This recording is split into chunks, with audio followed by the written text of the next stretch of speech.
Hello everyone, welcome back to my YouTube channel. It's Rahul sir classes. और अभी हम लोग देखते हैं एडिशन ऑफ फ्रैक्शन।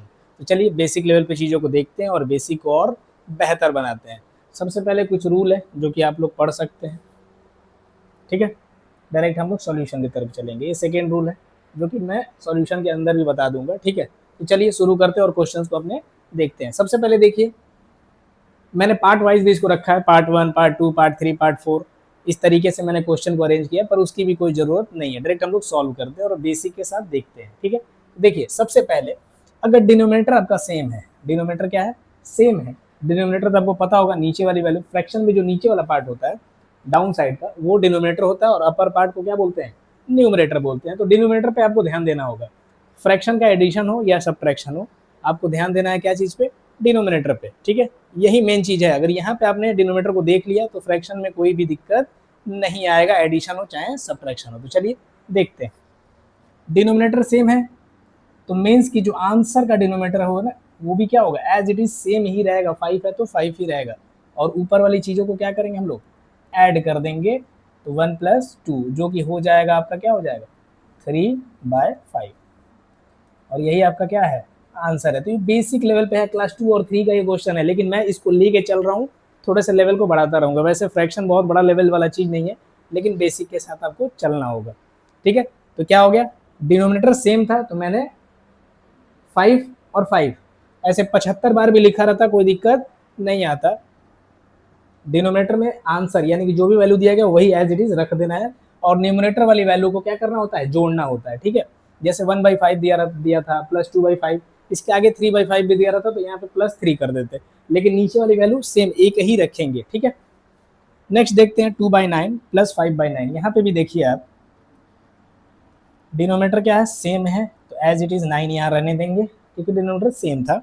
और न्यूमरेटर को क्या करेंगे, ऐड कर देंगे। तो 2+5 जो कि आपका हो जाएगा 7/9, ठीक है। और यही आपका क्या है, आंसर है, ठीक है। क्लियर हो रहा है। चलिए नेक्स्ट क्वेश्चन को देखते हैं और बेसिक और बेहतर करते हैं।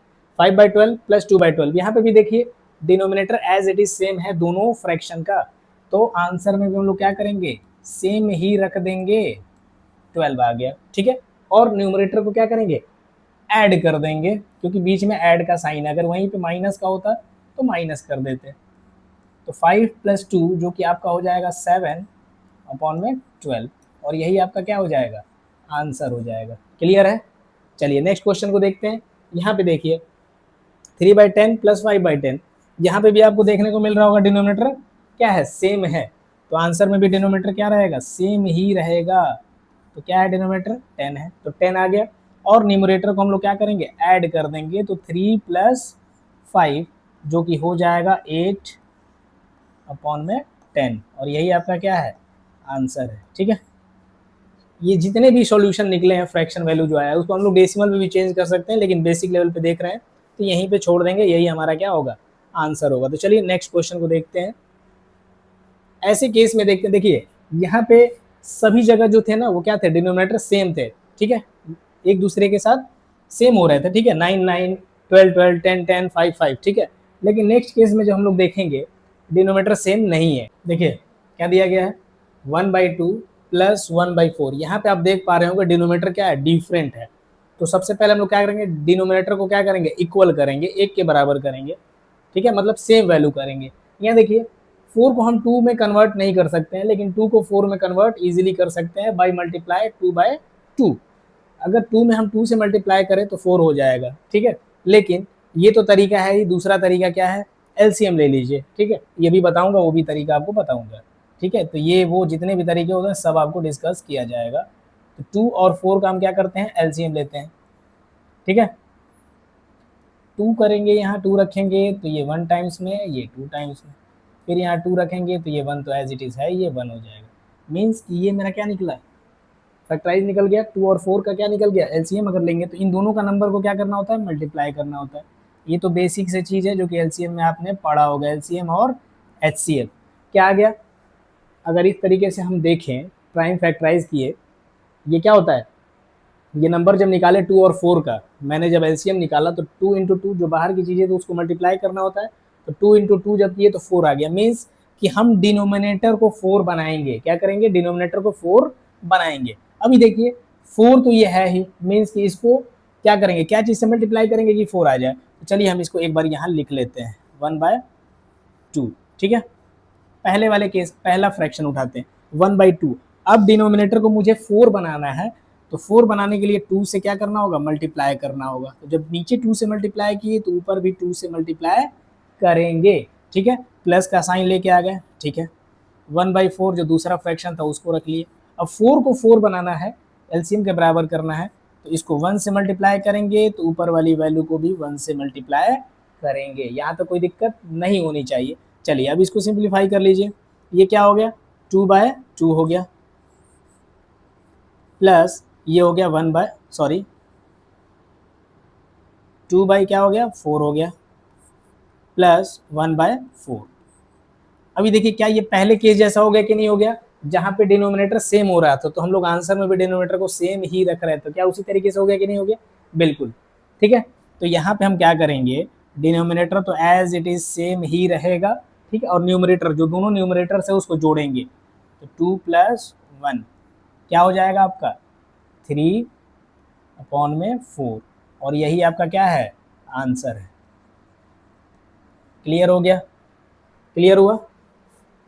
मैंने क्या किया, सबसे पहले देखा कि यहाँ पे जो भी फ्रैक्शन दिया गया है उसका डिनोमिनेटर सेम नहीं है, तो मैंने एलसीएम जो भी इसका दोनों वैल्यू का आया, एलसीएम 4 आया, उस 4 को मैंने यूज किया इन दोनों वैल्यू के जो डिनोमिनेटर दिया गया था उसको 4 बनाने में।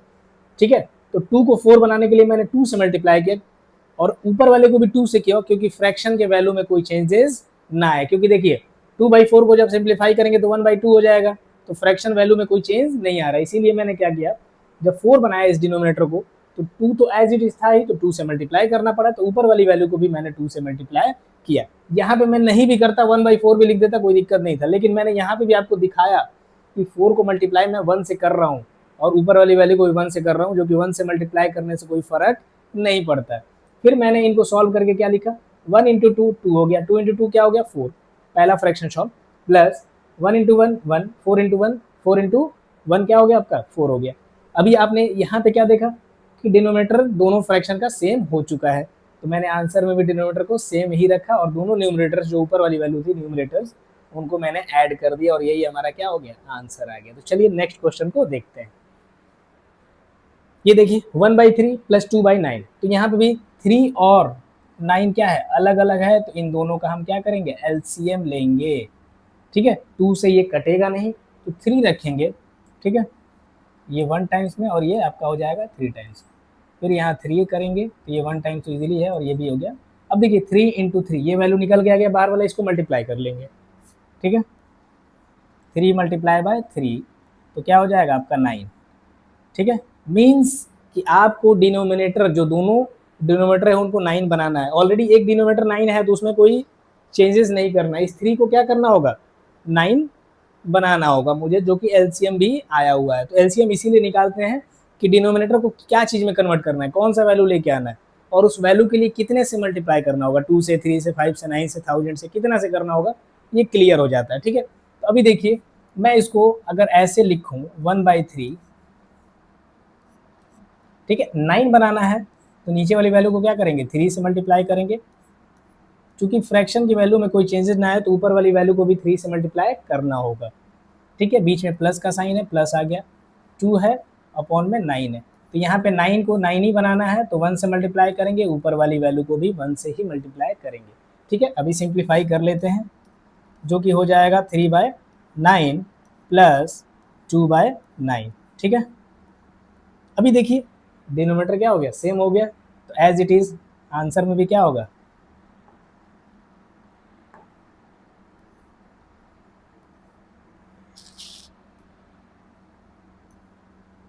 9 आ गया और न्यूमरेटर्स जो दिए गए हैं 3 + 2 क्या हो जाएगा? 5/9 और ये आपका क्या है? आंसर है।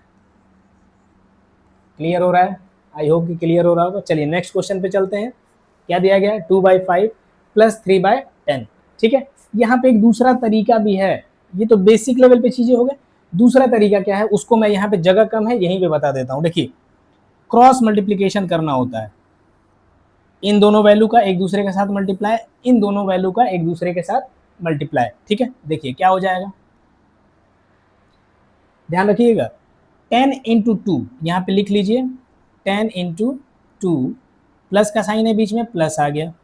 5 इंटू थ्री, 5 इंटू थ्री ऊपर आ गया। डिनोमिनेटर में क्या होगा, इन दोनों का मल्टीप्लाई, जो नीचे वाली वैल्यू डिनोमिनेटर में जो था उन दोनों का मल्टीप्लाई करके लिख दीजिए। ठीक है, ये दूसरा तरीका है। ठीक है, पहला भी तरीका कह सकते हैं, जो कि हो जाएगा आपका 50। क्लियर हो रहा है, समझ में आ रहा है। मैं 50 ना लिख के यहाँ पे मैं ऐसे लिख देता हूँ 5 मल्टीप्लाई बाय 10। मैंने क्या किया, 5 का 3 के साथ मल्टीप्लाई किया और 10 का 2 के साथ। तो देखिए 10 इंटू टू मैंने यहाँ लिखा, प्लस का साइन था, प्लस आ गया, फिर 5 इंटू थ्री। क्लियर है, ऐड कर दिया दोनों को, सोल्यूशन जो भी आएगा मल्टीप्लाई करके मैंने ऐड कर देना है। और फिर नीचे वाली वैल्यू को क्या किया, जो डिनोमिनेटर में वैल्यू गिवन था दोनों फ्रैक्शन का, उसको मैंने मल्टीप्लाई करके नीचे लिखा। अभी जब हम इसको सिंप्लीफाई करेंगे तो देखिए क्या होगा, 10 इंटू टू ये हो जाएगा आपका 20, प्लस 5 इंटू थ्री कितना हो जाएगा 15, अपॉन में हो जाएगा 50। ठीक है, सिंप्लीफाई करेंगे तो 20 और 15 आपका हो जाता है 35, 35 अपॉन में 50। क्लियर है, अभी इसको सिंप्लीफाई कर सकते हैं इजीली। चलिए सिंप्लीफाई कर लेते हैं, 5 के टेबल से कट करेंगे 10 टाइम्स में, और ये हो जाएगा आपका 7 टाइम्स में। मीन्स की आंसर निकल के आ गया 7 अपॉन में 10, और यही आपका क्या है, आंसर है। तो इस तरीके से भी आप एडिशन ऑफ फ्रैक्शन को कर सकते हैं। चलिए इसी तरीके से हम लोग नेक्स्ट क्वेश्चन को देखते हैं, इसको देखते हैं। पहले मैंने क्या बोला आपसे कि देखिए क्रॉस मल्टीप्लीकेशन करिए, इस वैल्यू को इसके साथ और ये 8 को 3 के साथ मल्टीप्लाई करिए, और दोनों का मल्टीप्लाई करने के बाद जो आंसर है उसको क्या करिए, ऐड कर दीजिए। ठीक है, कैसे इसको लिखेंगे, चलिए इधर जगह में छोटा सा जगह यहीं पे लिख लेता हूँ। पहले मैं करता हूँ 4 इंटू वन। ठीक है, 4 का मल्टीप्लाई मैंने 1 के साथ किया, 4 इंटू वन हो गया, प्लस के साथ मैं 8 इंटू थ्री कर देता हूँ, 8 इंटू थ्री। ठीक है, और नीचे वाली वैल्यू क्या है, 4 और 8 है, तो 4 मल्टीप्लाई बाय 8 कर लेता हूँ। ठीक है, चलिए इधर लिख लेता हूँ, 4 into one 4, plus 8 into three कितना हो जाएगा 24, अपॉन बाय कितना हो जाएगा 32। क्लियर है, 4 8 जा 32।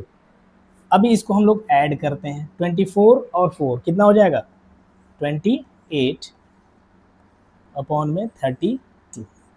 क्लियर है, अभी हम इसको क्या कर सकते हैं, 4 के टेबल से सिंप्लीफाई भी कर सकते हैं। देखिए कैसे, 4 के टेबल से 7 टाइम्स में और 4 के टेबल में 8 टाइम्स में, आंसर क्या आ जाएगा 7 अपॉन में 8। क्लियर है, क्लियर हो रहा है। तो मैंने आपको दोनों तरीका बता दिया एडिशन ऑफ फ्रैक्शन को करने का। ठीक है, पहला एक बेसिक तरीका मैंने बताया जो कि एलसीएम लेके कर रहे थे, डिनोमिनेटर को बराबर करके कर रहे थे। दूसरे में क्या कर रहे थे हम लोग, क्रॉस मल्टीप्लीकेशन से। ठीक है, इस वैल्यू को ऐसे इससे मल्टीप्लाई करना था और फिर इसको इसके साथ मल्टीप्लाई करना था, दोनों का मल्टीप्लाई का जो आंसर आता उसको क्या करना था, ऐड करना था, और नीचे वाली वैल्यू को एक दूसरे के साथ मल्टीप्लाई करना था। ठीक है, मैंने मल्टीप्लाई किया तो 4 इंटू वन 4 हो गया, प्लस 8 इंटू थ्री 24 अपॉन में 32। फिर मैंने जब इसको सॉल्व किया तो 28 अपॉन में 32 आ गया। फिर इसको मैंने 4 के टेबल से सिंप्लीफाई किया, आप चाहे तो पहले 2 से करते, फिर एक बार और 2 से कर लेते, तो आपका आंसर यही आता 7 अपॉन में 8। चलिए नेक्स्ट क्वेश्चन पे चलते हैं। देखिए ये क्वेश्चन आ गया। ठीक है, दो क्वेश्चन को बेसिक लेवल पे करते हैं और फिर वो क्रॉस मल्टीप्लाई वाला करते हैं। ठीक है, आप जिससे भी जो भी आपको कंफर्टेबल लगे उसके हिसाब से आप सॉल्व कर सकते हैं। ठीक है, देखिए बेसिक लेवल पे अगर चला जाए तो 4 और 8 ये दोनों डिनोमिनेटर क्या है, सेम नहीं है। तो सेम करने के लिए हम एलसीएम लेंगे।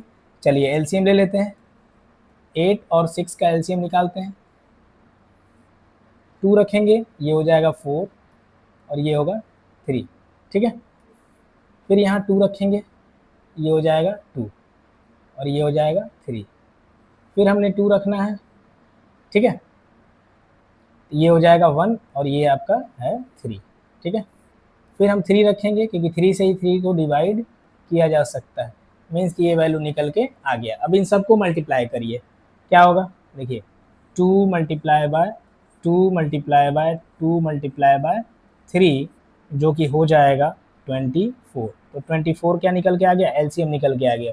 2 इंटू 2 4, 4 2 8 और 8 3 24। एलसीएम निकल के आ गया इन वैल्यू का, जो 8 और 6 का एलसीएम क्या निकल के आ गया 24। यानी कि 8 और 6 को मुझे 24 बनाना है। क्या करना है, 24 बनाना है। देखिए कैसे, पहले हम इसको इधर लिख लेते हैं 3/8।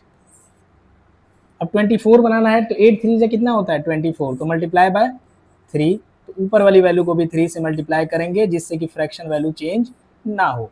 1 में क्या है 6 है, तो 6 को कितने से मल्टीप्लाई करेंगे 4 से, तो ऊपर वाली वैल्यू को भी 4 से मल्टीप्लाई करना होगा। ठीक है, अभी इसको सिंप्लीफाई कर लेते हैं। देखिए क्या होगा, 9/24 प्लस 4/24। क्लियर हो रहा है, क्लियर हो गया। 9/24 प्लस 4/24। अभी क्या करेंगे, डिनोमिनेटर दोनों का सेम है तो आंसर में भी डिनोमिनेटर सेम ही आएगा। तो यहाँ आ गया एज इट इज 24, और दोनों न्यूमिनेटर्स क्या हो जाएंगे, एक दूसरे के साथ ऐड हो जाएंगे। तो 9 + 4 कितना हो जाएगा 13, और नीचे क्या है 24, और ये आपका क्या हो जाएगा आंसर हो जाएगा। क्लियर हो रहा है। तो 13/24 ये है बेसिक लेवल से आंसर को फाइंड करना। चलिए नेक्स्ट क्वेश्चन में को भी हम लोग उसी तरीके से देखते हैं, बेसिक लेवल से, फिर नीचे वाले क्वेश्चन को क्रॉस मल्टीप्लिकेशन से देखेंगे। टॉपिक क्या दिया है वो मत ध्यान दीजिए, ठीक है, प्राइम को प्राइम छोड़ दीजिए, बस क्वेश्चन है आप ये डायरेक्ट सॉल्व करिए, कोई लिखने का इधर उधर करने का जरूरत नहीं है। ठीक है, कौन सा स्टेप है, कौन सा कैसे करना है, बस यही दो तरीका है, कर लीजिए जैसे भी आपको करना है कर लीजिए। देखिए यहाँ पे आप देखिए 6 और 4, यहाँ पे क्या दिया गया है 6 और 4, तो इसका भी एलसीएम हम लोग ले लेते हैं 6 और 4 का। तो सबसे छोटा प्राइम नंबर 2 होता है, तो ये 3 बार हो गया और ये 2 टाइम्स में हो गया। ठीक है, फिर हमने 2 ही रखना है, ये 3 एज इट इज रहने दीजिए, ये हो गया आपका 1, फिर 3 करेंगे ये हो जाएगा 1, और ये भी हो गया आपका 1। ठीक है, तो एलसीएम क्या निकल के आ गया, देखिए 2 मल्टीप्लाई बाय 2 मल्टीप्लाई बाय 3, जो कि हो जाएगा आपका 12। ठीक है, मीन्स की डिनोमिनेटर को हमको 12 बनाना है। ठीक है, और जितने से नीचे मल्टीप्लाई करेंगे उतने से न्यूमरेटर को भी मल्टीप्लाई करना होता है, जिससे कि फ्रैक्शन वैल्यू में कोई चेंजेस ना आए। तो चलिए देखते हैं क्या करेंगे। 5/6 को हम लोग एज इट इज रखेंगे। ठीक है, अभी देखते हैं 6 को क्या चीज़ से मल्टीप्लाई किया जाए कि 12 आ जाए, तो 2 से कर लीजिए। 2 से मैंने मल्टीप्लाई किया तो ऊपर वाली वैल्यू को भी 2 से मल्टीप्लाई करूंगा। बीच में ऐड है तो ऐड का साइन रहेगा, सब्ट्रैक्ट रहेगा तो सब्ट्रैक्ट का साइन रहेगा। दोनों केस में इसी तरीके से सॉल्व करेंगे। फिर दूसरा फ्रैक्शन जो गिवन था क्वेश्चन में वो लिख लेंगे। ठीक है, अब 4 को क्या चीज़ से मल्टीप्लाई किया कि 12 आ जाए, तो इसके लिए आपको क्या करना होगा 3 से मल्टीप्लाई, तो ऊपर वाली वैल्यू को भी 3 से ही मल्टीप्लाई करेंगे। ठीक है, चलिए अब इसको सॉल्व करते हैं, सिंप्लीफाई करते हैं। 5 × 2 कितना हो जाएगा 10, 10/12 प्लस 3 × 3 9/, ये हो जाएगा 12। देखिए डिनोमीटर सेम हो गया कि नहीं हो गया, तो बस एज इट इज आंसर में भी डिनोमीटर क्या रहेगा सेम ही रहेगा, और दोनों न्यूमरेटर्स की वैल्यू को क्या करेंगे हम लोग ऐड कर देंगे। तो 10 क्या हो जाएगा 9, जो कि हो जाएगा 19/12। ठीक है, और यही आपका क्या है आंसर। ठीक है, ये सब आपको रफ वर्क में करना है। ठीक है, चाहे तो इस क्वेश्चन के नीचे भी कर सकते हैं, कोई दिक्कत नहीं है। तो 19/12 आपका क्या हो गया आंसर आ गया। चलिए अब इसको क्रॉस मल्टीप्लिकेशन से नीचे वाली वैल्यू को देखते हैं। देखिए क्या दिया गया 7/10 प्लस 4/15, यहाँ पे भी डिनोमीटर सेम नहीं है, तब चाहे तो एलसीएम से डिनोमीटर को सेम कर लें और फिर इस तरीके से कर लें, और दूसरा तरीका जो मैंने बताया क्रॉस मल्टीप्लिकेशन के ट्रिक से भी आप लोग कर सकते हैं। तो देखिए क्या करना है मुझे, क्या करना है, इस 7 का 15 के साथ मल्टीप्लाई करेंगे और 10 का 4 के साथ मल्टीप्लाई करेंगे, और 10 और 15 को नीचे के लिए वैल्यू रखना होगा, तो वहां पे डिनोमीटर को डिनोमीटर से मल्टीप्लाई करके डिनोमीटर की जगह पे लिख देंगे। ठीक है, देखिए क्या करेंगे,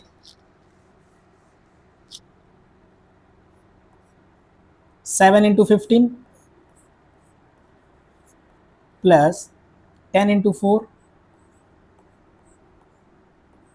ठीक है, अपॉन में डिनोमीटर क्या था 10 × 15।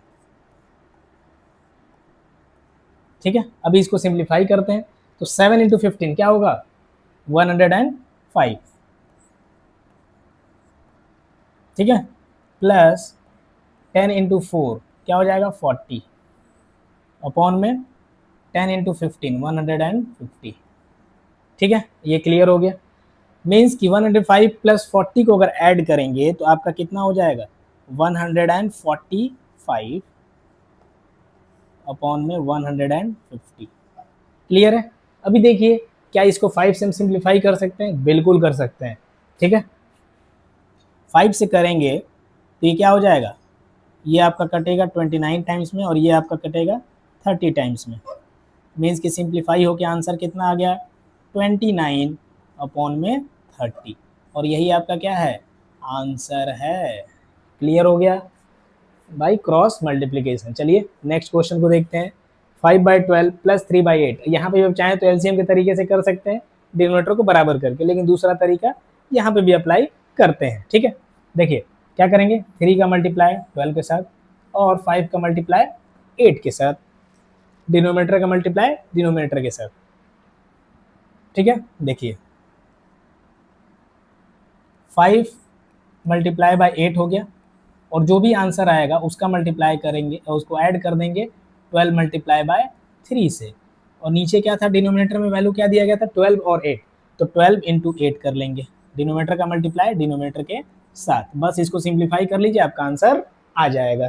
देखिए 5 इंटू 8 जो कि हो जाएगा 40 प्लस 12 इंटू 3 जो कि हो जाएगा 36 अपॉन में 12 इंटू 8 96। ठीक है, क्लियर है। देखिए अब इसको सॉल्व कर लीजिए, 40 और 36 को जब ऐड करेंगे तो ये हो जाएगा 76 अपॉन में 96। क्लियर है, क्लियर है। चलिए अब इसको क्या करेंगे, हम लोग सिंप्लीफाई कर लेते हैं। ठीक है, 2 के टेबल से जब कट करेंगे इसको तो 3 हो जाएगा 6 और 8 बार में आपका, ठीक है, ये हो गया 38 टाइम्स में ये आएगा। फिर इसको जब क्रॉस करेंगे तो 4 टाइम्स में 8 1 कैरी हुआ और ये हो जाएगा 8। ठीक है, क्लियर। 38 और 48 2 के टेबल से सिंप्लीफाई किए। अभी फिर से देख रहे हैं हम 2 के टेबल से ये सिंप्लीफाई हो जाएगा। ठीक है, ये हो जाएगा आपका 19 और ये हो जाएगा आपका 24। क्लियर है। मीन्स कि जब सिंप्लीफाई किए तो हमारा आंसर कितना आ गया 19 अपॉन में 24, और यही आपका क्या है आंसर है। क्योंकि देखिए अब ये क्या हो गया, अब सिंप्लीफाई नहीं हो पाएगा, तो 19 अपॉन में 24 ही हमारा क्या हो जाएगा आंसर हो जाएगा। क्लियर है। तो एडिशन ऑफ फ्रैक्शन में बस इतना ही, और आई होप कि इससे आपका जो बेसिक लेवल ऑफ एडिशन का जो सोचना था या करने का तरीका था वो चेंज हो जाएगा, और इस तरीके से जब आप सॉल्व करेंगे तो क्वेश्चन को और इजीली सॉल्व कर पाएंगे। ये जो तरीका मैंने बताया क्रॉस मल्टीप्लिकेशन वाला, ये सेकंड के अंदर आंसर आ जाएगा आपका, अगर प्रैक्टिस आप कर लेते हैं तो। बेसिक लेवल पे थोड़ा समय लगता है, लेकिन ये वाला जो तरीका है वो आगे चल के भी आपको इसी तरीके पे सॉल्व करना होगा। ठीक है, लेकिन सबसे पहले मैं कहूँगा कि बेसिक लेवल के क्वेश्चन को पहले आप सॉल्व करना सीखिए, फिर ये सब तो क्या है बहुत आसान चीज़ है, लेकिन ये आना चाहिए आपको। ठीक है, तो आज के लिए बस इतना ही। Thank you, have a great day.